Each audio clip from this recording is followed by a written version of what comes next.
আজকে কৃষ্ণা হেসেল থেকে নতুন একটা ব্লগ নিয়ে আবার এসেছি। আজকে আমার রান্না হচ্ছে সোয়াবিন দিয়ে ডিম দিয়ে রান্না করব, উচ্ছে আলু সেদ্ধ আর টক ডাল করেছি। আমি আদাটা গুঁড়ো করে তারপরে আমি লঙ্কাটা গুঁড়ো করব। ফার্স্ট টাইম এটা আমি গুঁড়ো করে নিচ্ছি।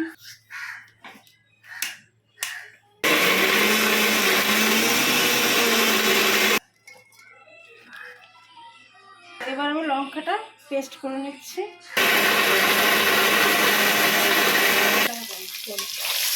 আলু সোয়াবিনের ডিম দিয়ে ঝোল করবো, তার জন্য ডিমটা আমি ভেজে নিলাম। এবার আলুটা আমি ভাজবো। বলো, ডিমটা আমার ভাজা হয়েছে, নামিয়ে দিচ্ছি। এবার আলুটা দেবো। এবার আমি আলুটা ভেজে নিচ্ছি।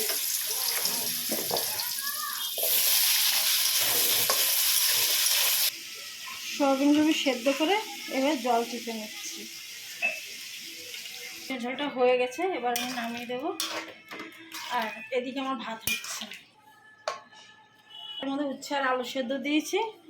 আর রান্না আমার এখানে শেষ, বাদ বাকি পরে দেখাচ্ছি। আমি দুবেলাটা আলাদা করে বেড়ে নিচ্ছি। আর বাদ বাকিটা সকালে খেয়ে রাত্রে রেখে দিলে, আলাদা করে রেখে দিলে তরকারিটা নষ্ট হবে না। ঘরের রান্নাবাড়ির বাসন মাজা টাজা সব হয়ে গেছে। এবার আমি নিচে চান করতে যাচ্ছি। চান করে আসবো, এক বালতি জল তুলে নিয়ে আসবো। চলো সেদ্ধ নিয়ে আমি এখন খেতে বসছি। অনেক বাজে, বেলা 3টে বেজে গেছে। আমি এখন খেতে বসছি। আমি এবার খেতে বসে গেলাম। বাদ বাকিটা আপনাদের বিকেলে দেখাবো। বন্ধুরা, আমার খাওয়া হয়ে গেছে। এবার আমি বাসনটা মেজে নিচ্ছি। আমি এটা ঘরের মধ্যে কলটা বানিয়ে নিয়েছি, যেহেতু আমার উপর থেকে জল তুলতে হয়, এর জন্য ঘরেই আমি বাসন মাজছি।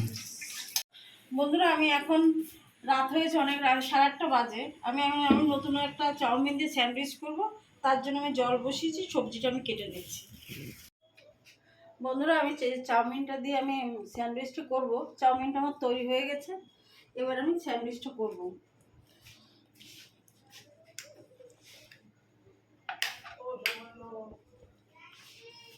ও বাবা, একটু বাটার দিয়ে নিলাম। আমি মেশিনে দিয়ে দিচ্ছি। না, যদি আমার এই রান্নাটা দেখতে চাও তাহলে তোমরা আমার চ্যানেলের শর্ট ভিডিও যেটা আছে সেখানে গিয়ে দেখবে। আমি ওইখানে শর্ট ভিডিও দেখা যাবে। দেখো আমার স্যান্ডউইচটা কি সুন্দর লাগছে দেখতে।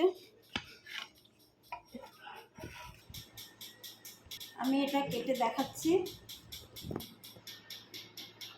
আমি এবার খাচ্ছি। আপনাদের ভালো লাগে লাইক কমেন্ট শেয়ার করবেন এবং ভুলবেন না।